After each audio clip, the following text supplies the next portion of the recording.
Okay, so we've been talking this weekend, and we'll continue to talk this weekend about God. God is, we said last night, God is faithful, God is personal, God is here.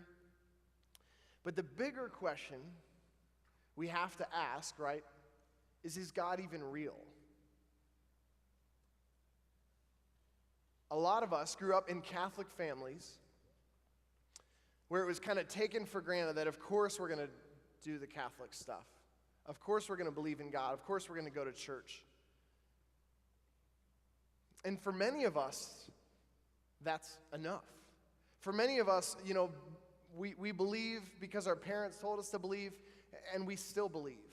And that's great. There's a lot of us, though, for us, faith is a challenge. It's tough to believe that God is real. And then some of us that right now are pretty confident that God exists are going to go through a period at some point where we wonder, we question. And I want to let you know that's totally normal. And I know that in a crowd this size, even though you all sign up for a youth conference, and even though you're all wearing t-shirts proclaiming how great God is, I know there's some of us really struggling with the question of, does God even exist? I teach religion to freshmen at a Catholic high school. And at the end of the year, I gave them this question. It was a bonus question on their final exam, so they couldn't get it wrong. And I said, so after all that you've learned, not just this year, but in the past, 8 years of Catholic education, what do you really think about this stuff? And these are some of the responses I heard back from the smartest students in the class. God seems great. Jesus seems cool if you have nothing else going for you in life. But I don't really need him. I've got a pretty good life. My family's pretty well off. Haven't really had any tragedies, and it sounds like Jesus is really helpful if your life sucks, but I'm not there. One of the other really great students who did well, who knew a lot about Jesus, like Pete was saying last night, said, yeah, God might be real, but I'm not sure, and this Catholic stuff just seems like a cult. You guys have all these rules and all this kind of weird stuff that you have to do and stuff that you can't do. It's too strange. And then the last response that I'll share with you, it came from one of the top students in the class. And he said, I wish I could believe in God, but I just can't. He said, it seems like as science advances, God shrinks. As science goes further and further and finds out more information about the universe, we really don't need God as much. Kind of this idea that we used to attribute everything to God. From the birth of a baby to a rainbow to an earthquake, God must be really happy or sad. But as science progresses, God gets less and less credit for that stuff. And he said, I'm not sure that there's a God at all, because it seems like if science keeps going, we might run out of things to thank God for. We might realize that it's just us, and it's just nature, and it's just science. And God might have worked for those primitive people thousands of years ago that didn't know any better, or the people who are going through difficult things. Maybe God was a great crutch or a great, safety blanket to feel good about ourselves even though life is miserable. And so I want to talk this morning about, is God even real? How can we know that he's real? Killian talked about how faith and reason go together. What that means is that our minds and our hearts have to be working together. And this weekend, a lot of what we'll be talking about and experiencing will be an experience of faith, an experience of our hearts. But God also gave us our minds, and so I want to let you know that our faith, Christianity, Catholicism does not ask you to turn your brain off when it comes to God. It does not ask you to stop thinking about difficult things and just put some Jesus music in your headphones and keep going. Our faith says that if God gave us a mind to think and to learn and to know, and he gave us a reason to figure stuff out, then we shouldn't be afraid of learning more. We know that faith and reason, our heart and our heads have to go together because we've seen what happens when faith and reason are separated. We've seen recently what men are willing to do when they follow their faith, but they refuse to use their minds. We see crazy violence that happens when men follow what they believe God wants them to do, even if it totally goes against logic, goes against truth. We've seen men fly planes into buildings, believing that their faith led them to something, even if that totally goes against reason. We've seen horrible atrocities when faith and reason are separated. And so the church says today and has always said that faith and reason go together. Sometimes we think that science and the Catholic Church are enemies. But guess who is the biggest promoter and funder of science for hundreds and hundreds and hundreds of years? The Catholic Church. It seems kind of shocking, but of course the church should be supporting science because we believe from the beginning that the more I learn about the world, the more I can learn about the God that created it. The more that I can learn about this ordered world with the laws all around us, these physical and natural laws governing the universe, the more I can learn about the one who ordered it all, the one who governs all of this. The Catholic Church is not opposed to science, and so what I want to talk about today is just how we can use our minds to come to know God. How knowing God and believing in God and having faith in God is not just a matter of good feelings, but it's also something that we can intelligently believe in. And we don't have to turn off our brains to believe in God. There was this guy 750 years ago, St. Thomas Aquinas. He was believed to be, one of the greatest thinkers of all time by Catholics and non-Catholics alike. St. Thomas Aquinas, he came up with these 5 proofs for the existence of God because he knew that not everyone believed in what he believed in. And so he said these are 5 ways that we can use our minds, not just say, hey, look in the Bible, it must be true, it's in the Bible, but 5 ways that we can use our intellects, our reasoning, by looking at the universe around us, by looking at the known world, by looking at nature, looking through science, 5 ways that we can see that there must be a God. And I'm going to talk about one of those ways today. A way that we can know that God exists without having to just refer to Catholic or Christian sources. Referring to our intellect, to our minds, to the ability to think that God has given us. So God is real. If we can put that slide up there, the first one. Pretty fancy. So what we're going to talk about is he said there's his argument for the existence of God. He says by design, we can look at the way that the world is designed and we can say there must be a designer, right? We can see the way things are so delicate, the way things are so intricate. Just the vastness and the bigness of the universe points to the fact that there must be someone or something that designed this. So let's just show the next slide. That's the Grand Canyon. It's pretty cool. If you've ever seen it in person, it's even cooler than the picture. Now, the Grand Canyon, I would say, is designed by God. And you could say, well, actually, the Grand Canyon took 17 million years to form. And I'd say, sure it did. I am just as impressed by the idea of God hand-making it one afternoon, with his finger. There's a Grand Canyon, whoosh, there's water. I'm just as impressed by that as I am impressed by the possibility that God set things in motion and designed a world such that 17 million years after these things happened that he set in motion, that would show up. Right? So we find it, even if we're going to talk about the way that things adapt, the way that things change, evolve over time, it is just as impressive that God could have designed a world that is ordered in such a way that stuff like that, beautiful things like that, would occur over time. We can show the next slide. That's actually a picture. It's called the Northern Lights, and what it is it's this visual effect that's caused when particles from the sun collide with the Earth's atmosphere. We see beauty all around us in the world.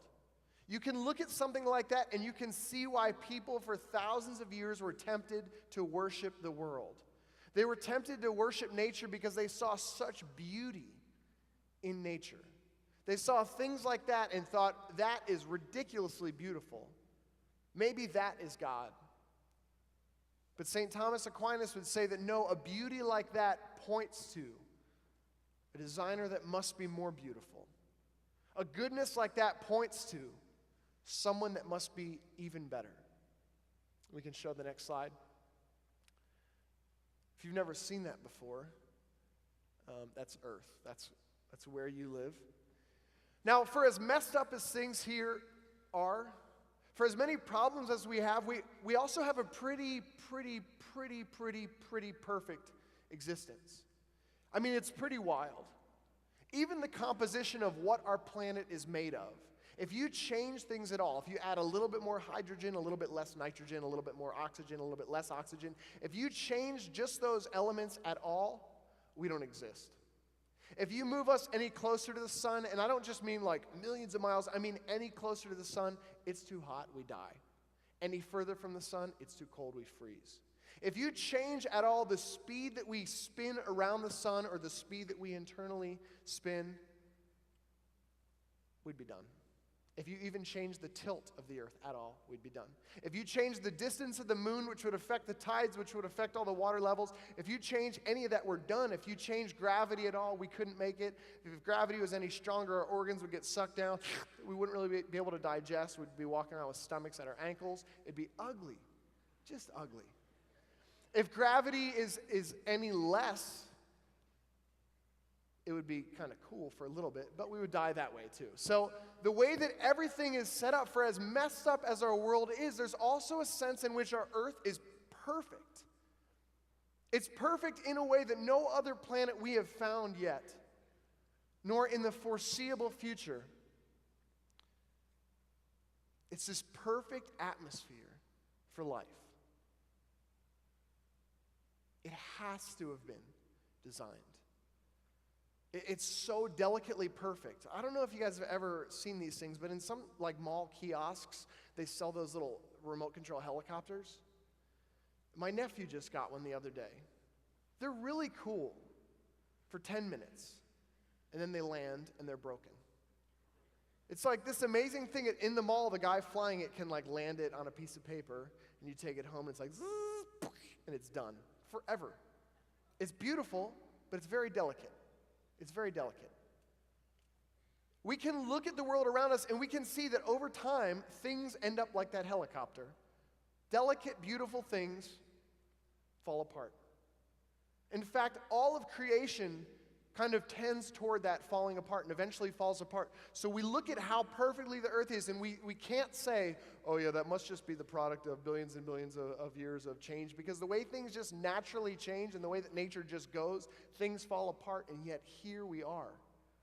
Yet here we are. Next slide. That's where you are.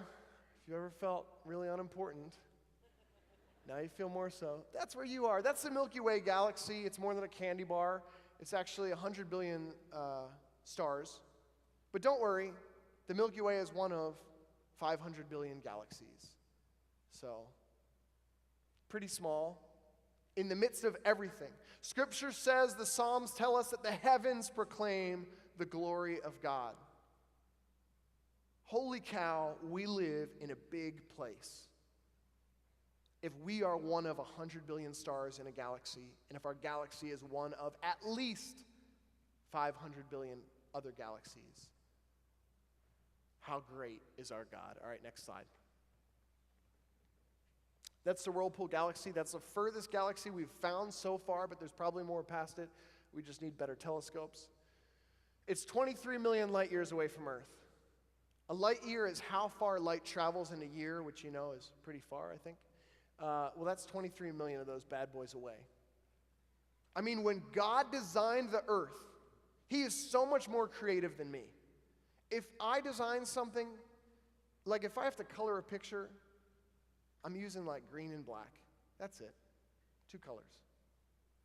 When God designs something, I mean, look at trees around us. There's an infinite number of greens, right?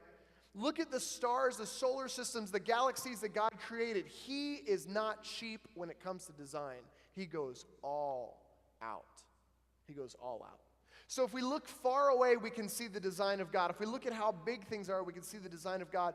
Now, in like the 1950s, there was this guy came out with this theory where he kind of answered some earlier questions and put some things together, and they called it the Big Bang Theory. It was this idea that the way things exist now, it's the result of what all started as one little explosion of life. You know who came up with the Big Bang Theory? A priest. Even though the Catholic Church hates science, the Catholic Church is leading the way. In fact, atheists, when they found out about the Big Bang Theory, they didn't like it. Because if there's a Big Bang Theory, guess what happened at the beginning? A big bang. Guess what happened at the beginning? There was a beginning. Guess who wrote the book about beginnings? God. It's called Genesis. As Catholic Christians, we are not freaking out like, oh no, Big Bang, the earth is more than 7,000 years old. It must be wrong. St. Augustine in the year 400, in talking about the book of Genesis, he says, of course we don't have to believe that literally it happened in 6 afternoons.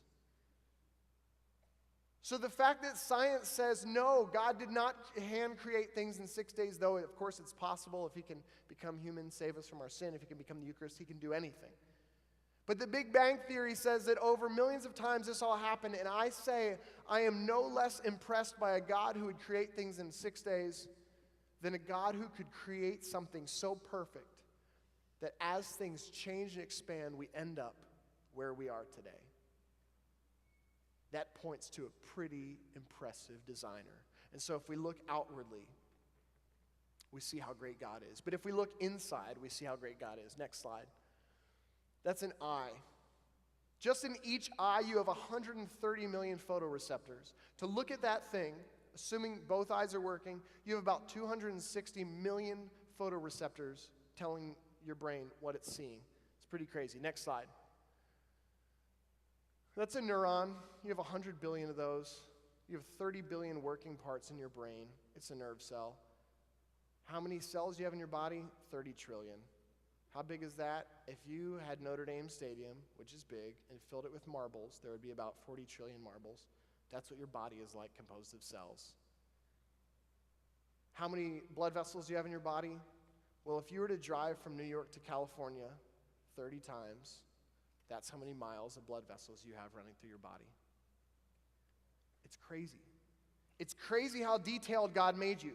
David, when he wrote Psalm 139, was not joking when he says that he was fearfully and wonderfully made, that God knit him in his mother's womb.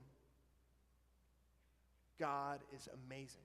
God has made us so intimately and so perfectly. God cares about us so much.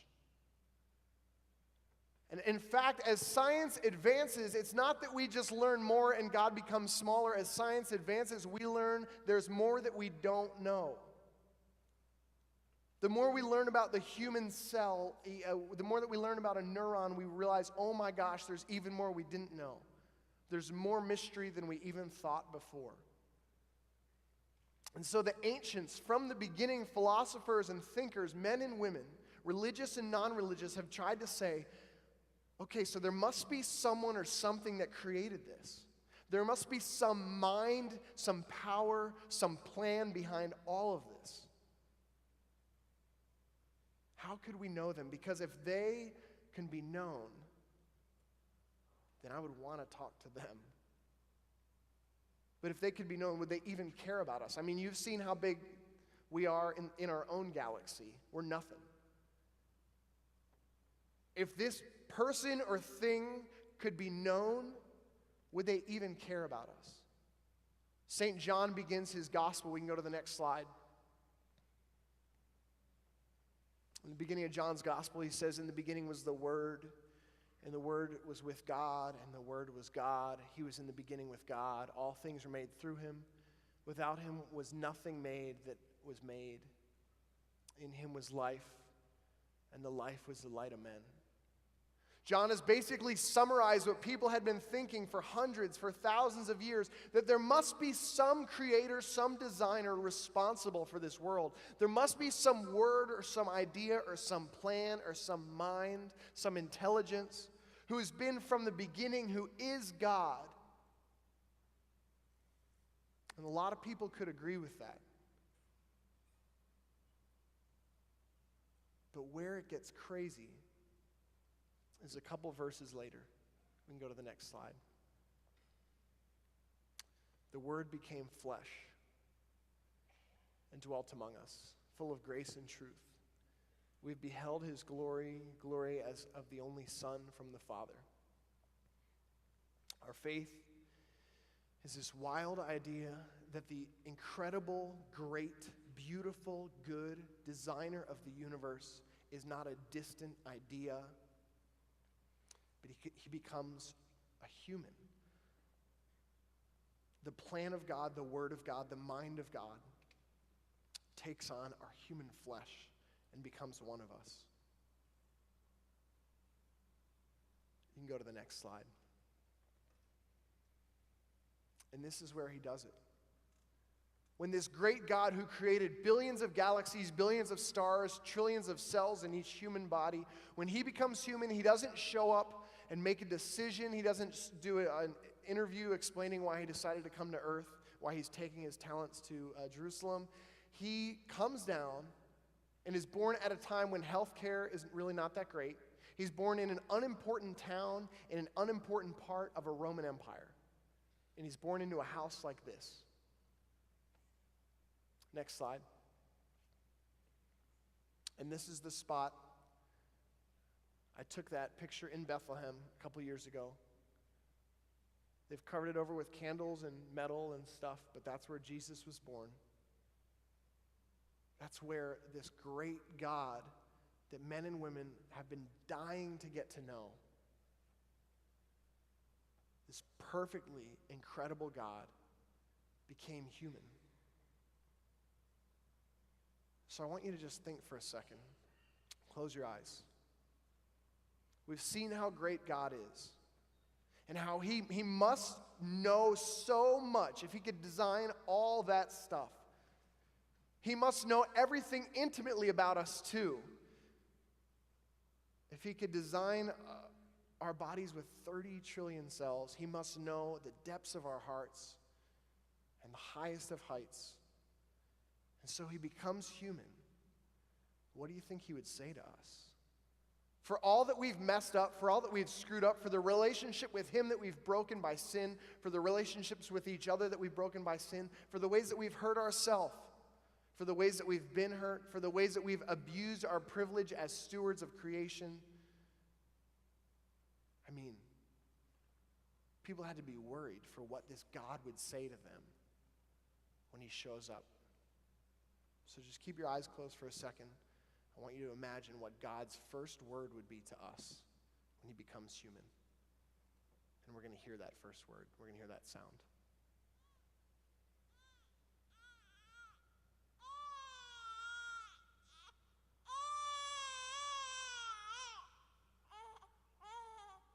I mean, think of how crazy it must have been. You can get it now why people had a hard time believing that Jesus is God, because they know God is great, God is huge, God is so much bigger, and God shows up, and the first thing he says to humanity is, that God is not a distant God. He's a God who cries like we cry. He's a God who hurts when we hurt. He's a God who loves us so much that he will become one of us, because that's how badly he wants to be with us. But I don't know if we really think that Jesus was a real human, or if we think he was kind of a fairy tale. We can go to the next slide. I feel like that's like an image I grew up with of Jesus, where he was kind of a dancer, but also kind of in a choir, you know?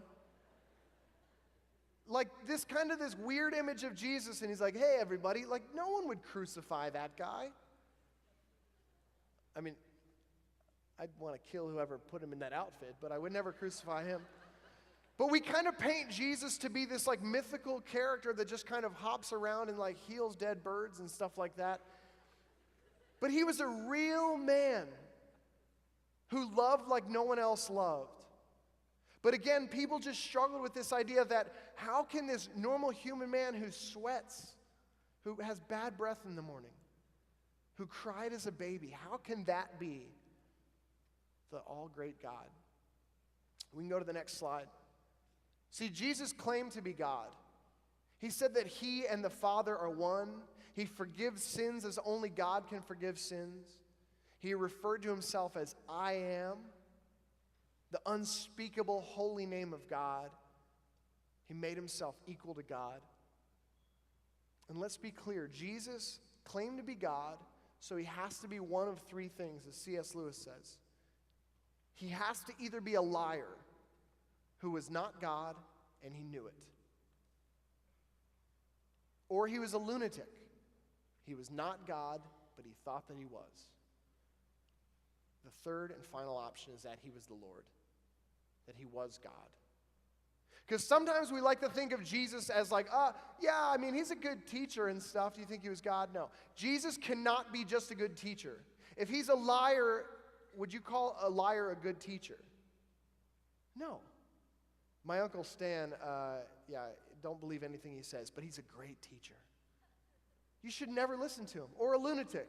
Oh yeah, my Uncle Frank, he's crazy, but he has some great things to say to the world. It makes no sense, right? If Jesus is a liar or a lunatic, don't listen to anything he said. He cannot just be a good teacher who is kind of wrong about the fact that he was God. That's kind of a big thing to be wrong about, right? You know, it's not like a minor detail, like other than the whole not being God thing, he was great. But if he is God, what a difference that makes. We can show the next slide. And how can we know that he's God? Because the tomb is empty. Because he rose from the dead just as he promised. Because the men and women that proclaimed his resurrection were so convinced they were all willing to die for that fact. I mean, no one would die for a lie, right? We lie to get out of trouble, not to get into it. They were so convinced that Jesus had risen from the dead that they were willing to risk their lives. And you could think, yeah, people do crazy stuff in groups all the time. But what's crazy about Christianity is that the faith grew because the people that knew those first martyrs saw their lives and said, they're not crazy. We believe it too. And the faith spread. Even under the threat of death, the faith spread because they saw life in the eyes of the people who were willing to face death. They saw hope and they saw joy that only a resurrected Jesus could bring. Jesus is God. Sometimes it's easy to think of this as a fairy tale. As I said, I went to the Holy Land a few years ago with Father Dave Pavanka. It was really great. And when I came back, I was talking to my nephew. He just graduated high school, went to Catholic school all the way through. He was a sophomore in high school at the time. And I said, hey, Michael, I went to the Holy Land. Cool. I saw a lot of cool stuff. What'd you see? Stuff about Jesus? Did you see his tomb? Yes, I did. I got to go inside his tomb. And he said, cool. Were his bones there? Spoiler alert, Easter, you moron. You know. But I think sometimes it's easy to think that the Bible is just, oh yeah, that happened in the Bible. Yeah, but it's not really real. But it's really real. The tomb is really empty. And you can't say, well, yeah, they probably pulled some strings and had some connections and got Jesus out of the tomb. They had no strings. They had no connections. They had nothing. They were scared. They were terrified. They were cowards for the most part. But they were so convinced that he rose from the dead. And if he rose from the dead, and if he's God, the same God that created all the stuff around of us and the stuff inside my heart, I've either got to follow him or not. And if I follow him, that has to make a difference in my life. A relationship with this God means I say yes to certain things. It means I say no to other things. I think sometimes we sell Christianity and we sell the Catholic faith all the wrong way. We sell it as a bunch of rules, and we forget that at the end of the day, the most important thing is a relationship with the person of Jesus Christ. When I met my wife, it would have been a horrible introduction to her if I was like, hey, baby, what do you say we get married, and then you can't date anyone else ever again, and you'll probably go through a lot of pain if we ever are blessed with children, and you're never going to sleep as much as you used to. You're never going to have as much fun. You're going to have less money. What do you say? First date? Maybe? That'd be a horrible first date. But what happened is I fell in love with her, and then when it was time to get married, I was like, yeah, of course I'll give up all the other stuff. That's nothing, because I love her, and I know she loves me. I'm convinced that when you know that the great God who created all this stuff loves you, it becomes no big deal to follow him with your life. While the rest of the world goes out looking for God, we have a God that comes looking for us. You don't have to run after God. He's already found you. The God who created the furthest galaxy knows the deepest place in your heart. It just loves you right where you are.